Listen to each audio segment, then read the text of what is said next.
What if everything you believe about your life's timeline is completely upside down? What if the moments you call crises are actually invitations? And what if your real life doesn't begin at 20, but at 40? In this video, we dive into a surprising idea inspired by Carl Jung, that your life unfolds in powerful stages, each one revealing a deeper, more authentic version of you. From midlife awakenings to emotional freedom, from inner conflicts to full self-integration, every chapter has a purpose you've probably never noticed. Stay with me. What you're about to hear might change how you see your entire journey. If we believe Carl Gustav Jung, and let's be honest, he's a hard man to ignore, real life doesn't actually begin with your first kiss, your first paycheck, or even your first midlife meltdown. According to Jung, life truly starts at 40. Yes, 40. The age when your metabolism slows down, your back starts sending polite but persistent reminders, and your browser history suddenly fills with things like orthopedic sneakers stylish. But Jung insists this is your grand opening, not your slow fade out. Why? Because everything before 40 is basically one long rehearsal of a role you didn't even get to choose. Think about it. Your entire first act is directed by other people. Parents cast you as promising child. Teachers shove you into the responsible student role. Employers upgrade you to future professional asset. Society at large slaps on the final label. Functioning adult, preferably with a mortgage and at least one hobby you pretend to enjoy. Until 40, most people live a life that looks suspiciously like a press release. Neat, correct, polished, and about as emotionally rich as a corporate mission statement. Your Instagram resembles a carefully curated resume. Sunsets, salads, smiling photos with people whose names you barely remember. All proof that you're doing adulthood right. But then, something strange happens as you approach 40. Your inner voice, the one that's been quiet like an unpaid intern, suddenly clears its throat and says, "Hi, quick question, are we actually happy or just extremely well-behaved?" This is the moment Jung calls the real beginning. The moment you realize your life story was written by a committee, and none of the committee members actually asked your opinion. The job you worked so hard for. Maybe it impresses people you don't even like. The perfect family picture. Maybe it's framed expectations rather than genuine joy. The persona you've maintained for decades. A beautifully decorated cage. And at 40, the cage door finally creaks open. Suddenly, you care less about what others think and more about what you feel. Status symbols lose their sparkle. Social expectations lose their authority. You stop chasing goals that never belonged to you and start asking dangerous but liberating questions like, what if I lived for myself? What if I don't want to be normal? What if the life I built isn't the life I want? Jung smiles knowingly at this rebel awakening. To him, 40 isn't a crisis, it's a comeback. The sequel in which the main character finally shows up as themselves. Yes, your 20s had energy, your 30s had ambition, but your 40s, that's when you finally get the starring role in your own story. If turning 40 is the grand opening of your real life, then ages 40 to 50 are the backstage chaos, the smoke, the mirrors, the panicked makeup artists screaming, "We need a new direction." Yes, welcome to the glamorous world of the great life reevaluation. It's like a celebrity rebranding, only without the PR team, the stylists, and the million-dollar retreat in Bali. Just you, your thoughts, and a persistent feeling that something in your personal script needs a rewrite. Around 45, people suddenly start asking themselves uncomfortable questions, the kind normally reserved for deep talk podcasts and very dramatic diary entries. Questions like, do I even like my career? Is this marriage a partnership or a long-running sitcom? Why does my soul sigh every time I open my laptop? This is the phase Jung would call the second awakening. But let's be honest, it feels more like waking up after a decade-long nap and realizing someone rearranged your entire apartment. You know it's still your life, but everything seems slightly off. What's truly hilarious is how predictable this whole thing is. Celebrities have their infamous reinvention era. Change the hair, change the partner, release a suspiciously introspective album. Regular people have something similar, just with more budget restrictions. Maybe a new job, maybe a divorce, maybe a sudden passion for pottery, hiking, or Japanese minimalism. But beneath the comedy is a real shift. People stop accepting life as it is and start poking it with a stick. Hard. Your past choices, once treated as sacred, undergo the same level of scrutiny as celebrity tweets from 2009. That dream job? Maybe it was society's dream, not yours. That relationship you've heroically maintained? Perhaps it's been held together with emotional duct tape. Those goals you chased in your 20s? They might feel about as relevant as MySpace. The best part? This reevaluation isn't a breakdown, it's a breakthrough. For the first time, you're not sleepwalking through decisions. You're awake. Annoyingly awake. You start choosing with intention. Less because everyone does it, more because it feels true. Less people-pleasing, more inner peace. Less playing safe, more playing real. Sure, the process comes with mood swings, deep sighing, and the occasional late-night crisis Googling, is it normal to want to quit everything at 47? But this is exactly what Jung meant. The old identity is cracking so a more authentic one can breathe. In celebrity terms, this is your midlife comeback tour. The dramatic trailer. The teaser for a better season. It's messy, it's emotional, it's transformative, and it's the first time you're not acting a role, but choosing one. If your 40s were the chaotic reboot of your life, and your late 40s the dramatic season finale where you question everything from your career to your choice of throw pillows, then your 50s, specifically 50 to 55, are the long-awaited era of balance. Think of it as your personal, calm luxury phase. Celebrities call it centeredness. Regular people call it, I no longer have the energy to tolerate nonsense. Jung called it the stage where your inner world finally stops acting like a hyperactive intern and becomes a thoughtful senior consultant. At 50, something magical happens. You stop running. Not in the athletic sense, although let's be honest, your knees have filed an official complaint, but in the emotional sense, you've spent decades chasing dreams, deadlines, validation, status, and the perfectly symmetrical family portrait. Now, suddenly, you want peace. Not the yoga retreat sponsored by coconut water peace, the real, quiet, I don't need to impress anyone peace. This is the age when people look at their overflowing closets, their exhausting social circles, their 47 subscriptions they don't remember signing up for, and think, why am I carrying all this? Decluttering becomes less of a trend and more of a spiritual awakening. Celebrities do it by firing their entire entourage and moving to a ranch.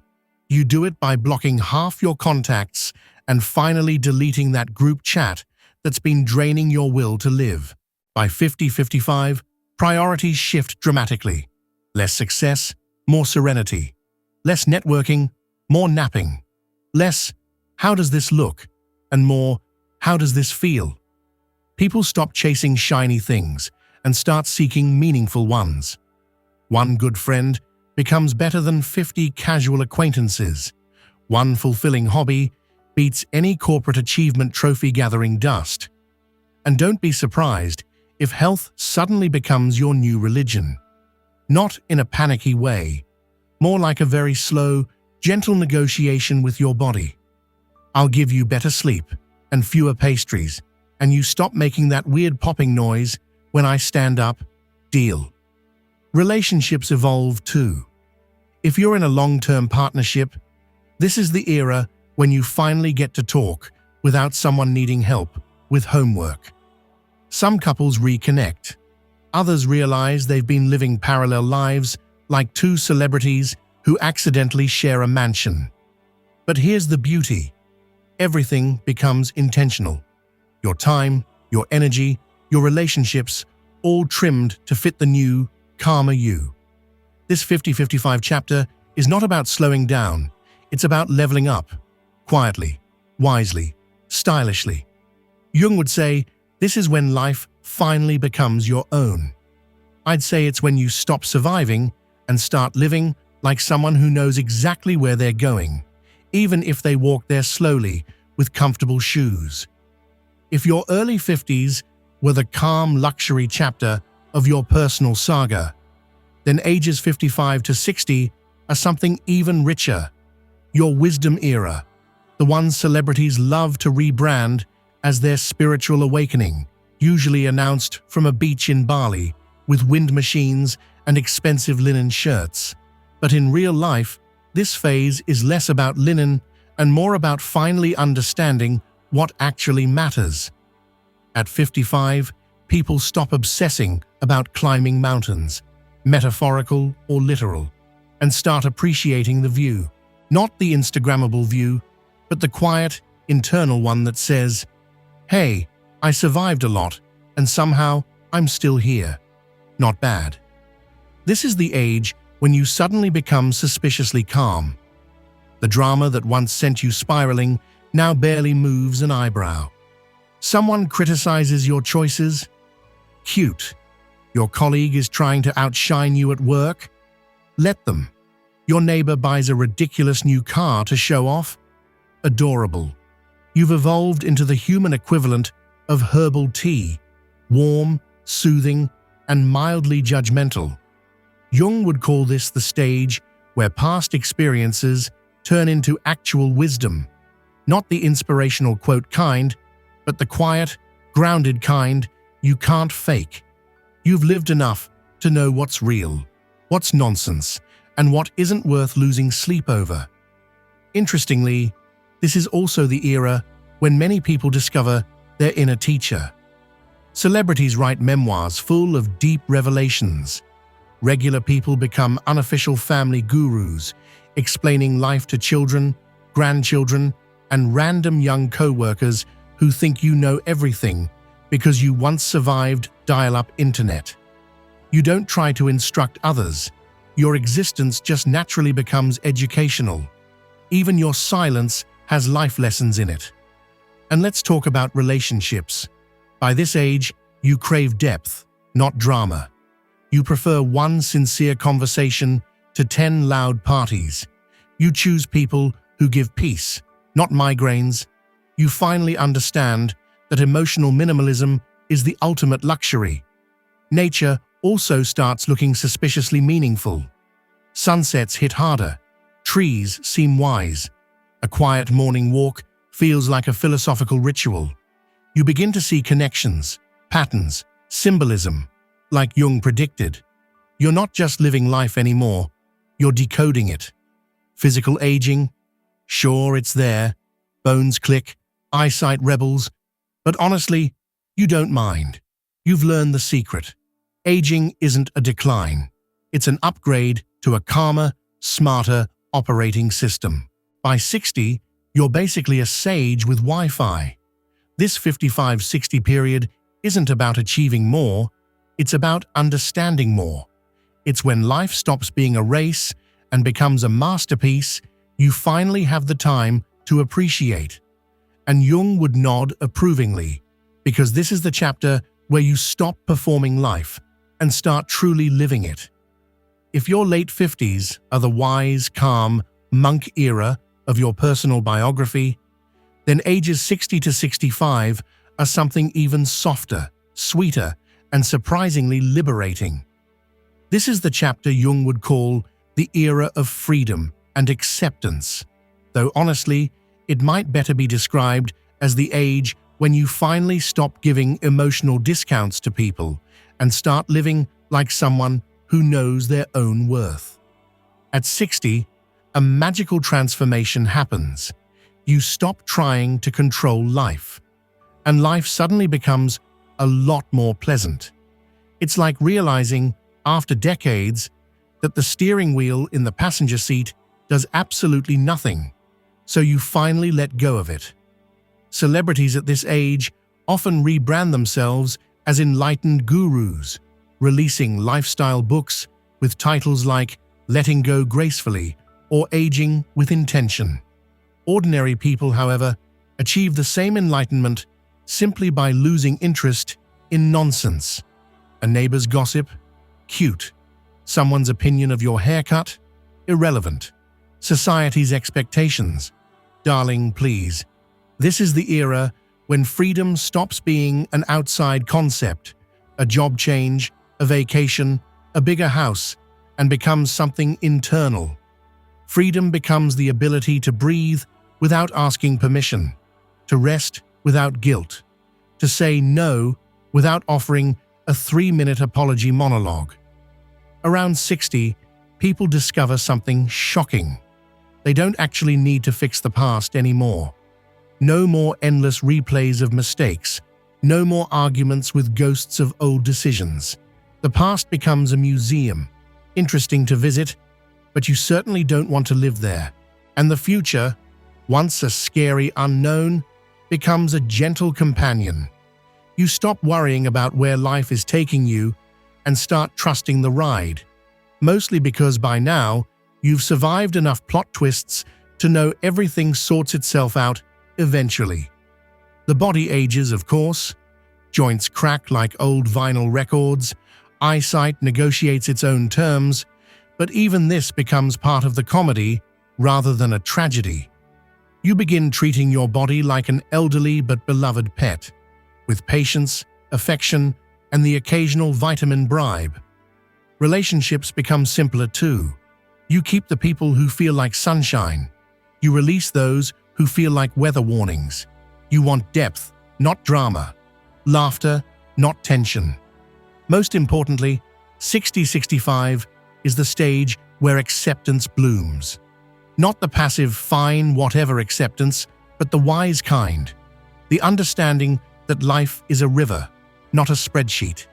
You can't control the flow, only the way you move through it. And this, Jung would say, is true freedom. Not changing life, but changing how you meet life. At this age, you don't just live. You let life happen through you, gracefully, lightly, beautifully. If your early 60s were the soft focus, freedom and acceptance chapter, then ages 65 to 70 are the deep, velvety, soul-level phase Jung would call spiritual and emotional richness. In celebrity terms, this is the era when stars suddenly start producing heartfelt documentaries about what really matters, usually filmed in black and white with dramatic ocean shots. For normal humans, though, 65 to 70 is much simpler and much more beautiful. This is the age when life stops feeling like a to-do list and starts feeling like a well-earned exhale. For decades, you were busy living, achieving, fixing, organizing, surviving. And now, finally, you get to feel your life. Really feel it. At 65, people discover a surprising new superpower: compassion. Not the Pinterest quote kind, but the real, warm, no-judgment compassion that comes from finally understanding how hard life can be. Not just for you, but for everyone. You no longer blame your younger self or hold grudges like emotional trophies. You look at your past like an old photo album. Slightly embarrassing, occasionally chaotic, but undeniably yours. This is also the era when emotions stop behaving like dramatic teenagers and turn into wise adults. You don't get angry as easily. You don't get sad as deeply. And you definitely don't waste emotional energy on things that won't matter next Tuesday. Friends become treasure. Family becomes warmth. Your own company becomes comfort instead of loneliness. Nature starts talking to you too, metaphorically, unless you've gone full mystical. A sunrise feels like a personal blessing. Birdsong sounds suspiciously meaningful. A cup of tea becomes a whole philosophy. You catch yourself saying things like, "Life is really quite simple," and you almost believe it. This is when people start searching for meaning. Not desperately, but curiously, like flipping through a beautiful book. Whether it's art, literature, meditation, spiritual traditions, or simply watching the world with softer eyes, you begin to see that life has always been full of depth. You were just too busy to notice. Aging itself transforms from an enemy into a patient teacher. Sure, the body protests a little, okay, a lot, but the soul feels lighter than ever. You realize you don't need more stuff, more achievements, or more applause. You need presence. You need connection. You need beauty in small things. And you finally have the time and awareness to enjoy them. By 70, you're not chasing life anymore. You're savoring it. You've become the kind of person whose presence calms a room, whose words carry weight, and whose laughter feels like wisdom wrapped in joy. Jung would say you've reached emotional and spiritual fullness. I'd say you've simply learned the secret. The richest life isn't the one you build. It's the one you finally slow down enough to appreciate. If life were a long, stylish celebrity autobiography, then ages 70 and beyond would be the final chapter, not the sad epilogue, but the elegant, slow-motion montage where everything finally makes sense. Jung calls this the stage of legacy and integration. But let's be honest, it's more like entering your wise grandmaster era, where your very presence makes everyone else feel slightly calmer and maybe a tiny bit guilty for stressing over trivial things. At 70, you stop being a participant in life's chaos and become its quiet narrator. You've lived through enough plot twists to know exactly how this whole existence thing works. There's no more need to prove anything, chase anything, or fight anything. You're not auditioning for roles anymore. You're the legend everyone quietly respects. Your past, once a complicated puzzle of regrets, triumphs, mistakes, and questionable fashion choices, suddenly snaps together like a completed jigsaw. Not perfect, but undeniably yours. And here's the twist. You wouldn't change any of it. Even the embarrassing parts. Especially the embarrassing parts. They make the story better. This is the era when people finally stop judging themselves. You don't carry emotional baggage anymore. You donated all of it to the universe's lost and found. You don't replay old arguments. You don't rewrite history in your head. You simply look at your life and think, well, that was something, wasn't it? It's not resignation, it's integration. Everything you've lived, every heartbreak, every joy, every detour, it all weaves into one surprisingly coherent narrative. You see meaning where before there was only mess. You see purpose where before there was confusion. It's like discovering the director's cut of your own life. And death? Oh, death becomes far less frightening than it was in your younger years. By now, you've seen enough cycles, seasons, relationships, hairlines to understand that endings are just another form of transformation. You treat mortality the way celebrities treat negative press. It's part of the industry, darling. Loneliness also changes shape. Once it felt like emptiness. Now it feels like peace. You enjoy your own company the way others enjoy luxury vacations. You've got everything you need inside you. And for the first time, you actually believe it.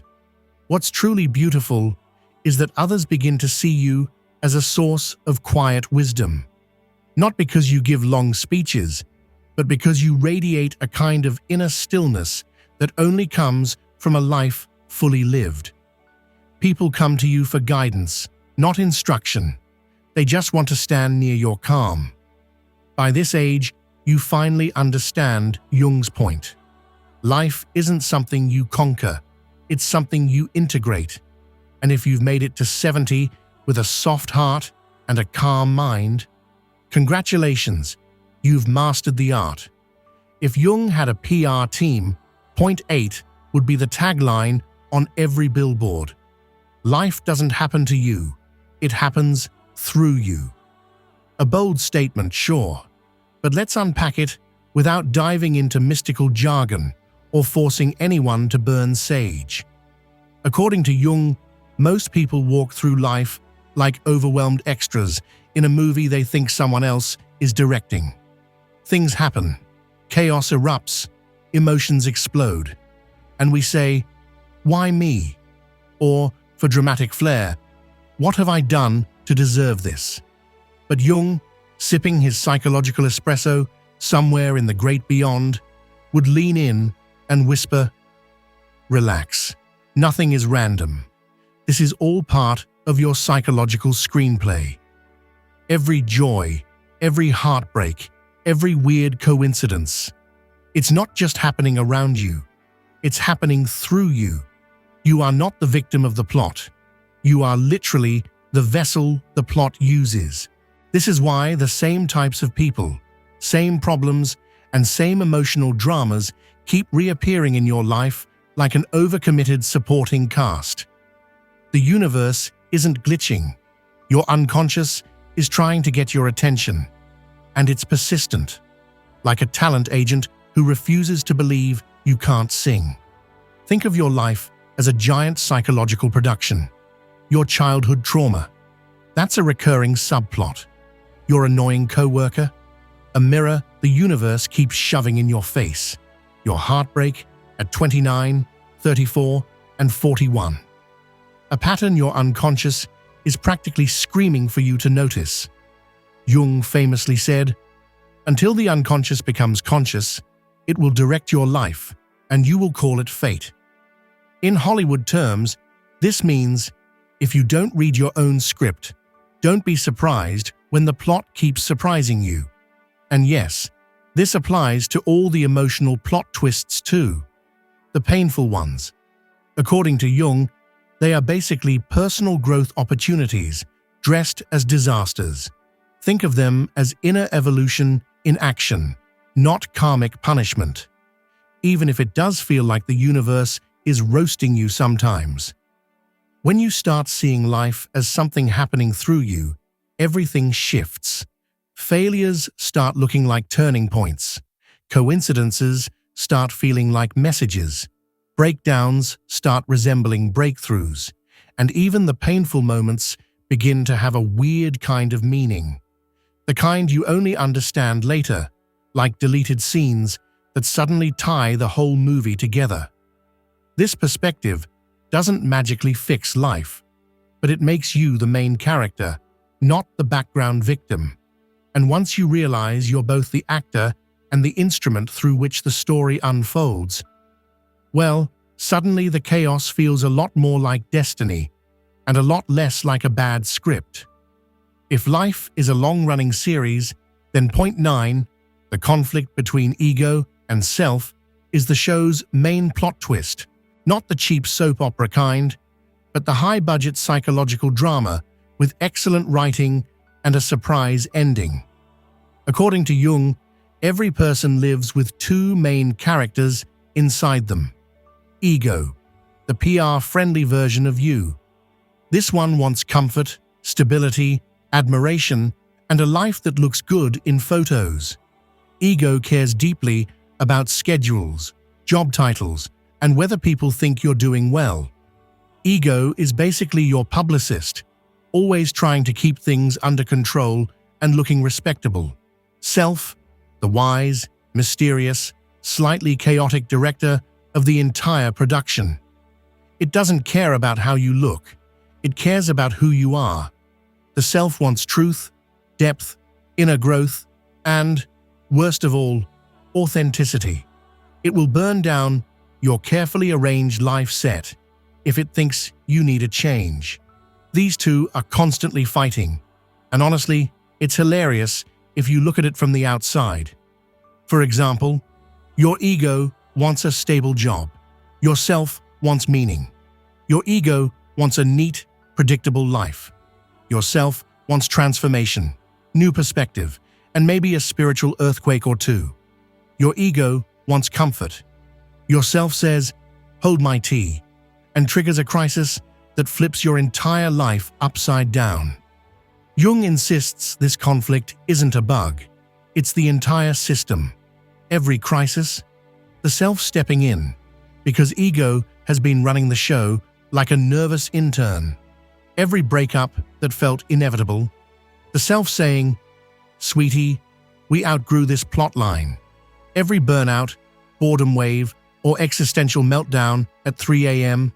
Yep, the self again. Celebrities experience this publicly. One day, they're promoting protein shakes. The next, they're announcing a spiritual retreat in Nepal. Regular people experience the same thing, just without the paparazzi. Instead of a headline-grabbing transformation, you quietly quit your job, buy 5 self-help books, and start saying things like, "I need to reconnect with myself." But the key, Jung says, isn't to choose sides. It's to notice the dynamic. You don't need to kill the ego. You need it to navigate the world without accidentally joining a cult. And you can't ignore the self. It will hunt you down with synchronicities until you listen. The magic happens when you let ego do the scheduling and let self do the steering. Because the moment you understand this inner tension, something shifts. Life stops feeling like chaos and starts feeling like a purposeful tug of war. Your ego keeps you grounded. Your self keeps you growing. Together, they create a life that's not just functional, but meaningful. And that, my friends, is the ultimate psychological power couple. If your entire life were a coming-of-age story stretched over several decades, then point 10, the process of individuation, would be the grand finale, the emotional climax, the moment where the main character, yes you, finally figures out who they actually are beneath all the roles, expectations, and social costumes. Jung describes individuation as the journey toward becoming your true self. Not the Instagram version, not the family-approved version, not the "I'm fine, everything's fine" version, but the real, uncensored, slightly weird, fully alive version. And honestly, it's the kind of storyline celebrities would kill for. Transformative, dramatic, and just mystical enough to sound expensive. Here's the plot twist. Individuation doesn't begin in your 20s when you think you know everything. It kicks in much later, when you realize, with both horror and relief, that you actually knew nothing. It starts with a breakdown of the persona, that perfectly polished mask you've worn for decades. You know the one, smiling at work, nodding politely, pretending to have it all figured out. That mask begins to crack, and thank goodness, the thing never fit properly anyway. Then comes the dramatic confrontation with the shadow, the part of you where all your rejected traits, embarrassing desires, and unflattering truths are stored. Meeting your shadow feels a bit like finding your childhood diary, shocking, uncomfortable, and slightly hilarious. But wait, there's more. You also meet your inner opposite, the anima or animus, the psychological counterpart you've been projecting onto romantic partners for years. Suddenly, you understand why you fell for emotionally unavailable people, or why certain personalities drove you crazy. The unconscious has been casting your love life like a soap opera director with questionable taste. And finally, if you stick with the process, And don't run screaming into the nearest distraction. You reach the big reveal, the self, the center of your psyche, the wiser, deeper, more authentic version of you that's been quietly humming in the background while your ego panicked through life. Individuation doesn't make you perfect. It makes you whole. It doesn't remove flaws. It integrates them. It doesn't turn life into a peaceful spa weekend. It makes it meaningful. Celebrities attempt this through jungle retreats, silent meditations, and overpriced crystal therapy. Regular people achieve it through crises, introspection, tea, and long walks where they mutter, "What am I doing with my life?" But the result is the same. You stop living someone else's storyline and finally step into your own. Jung's final message: the greatest privilege of life is not success, status, or perfection. It's becoming the person you were always meant to be. Unapologetically, unmistakably, undeniably you.